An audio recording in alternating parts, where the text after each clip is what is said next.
ninyo noon pa, pero yung iba po na yung mga text ninyo na hindi na baka matagal na, hindi ko na po yung babasahin.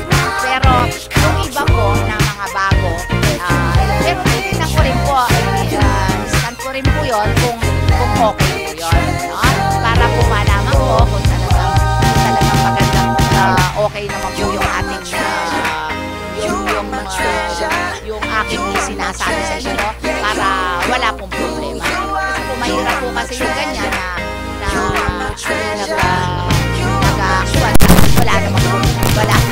wala naman po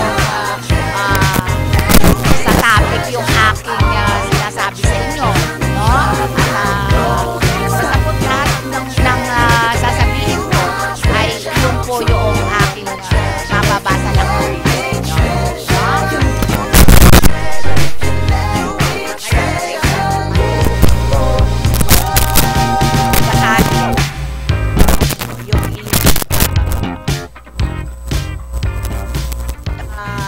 Basahin yung mga sulat sa akin, no? Yung po yun. Ay, ito po yung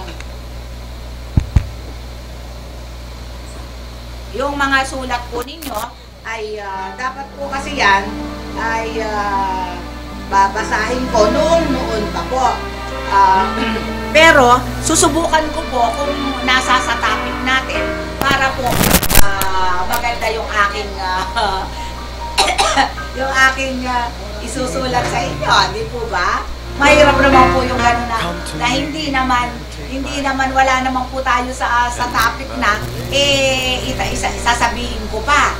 Kaya po gano'n ang aking gagawin, no? Basta nasa topic, okay lang po yun, no?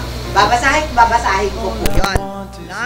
Kasi po napakarami po kasi dito, noon pa yun, hindi naman po pwedeng sasabihin ko po yan na wala rin naman mangyayari, na hindi rin po naman kasi dapat, no? Kaya okay lang po, sige, at lahat po ng ating gagawin at sasabihin ko, basta po yan okay naman, no?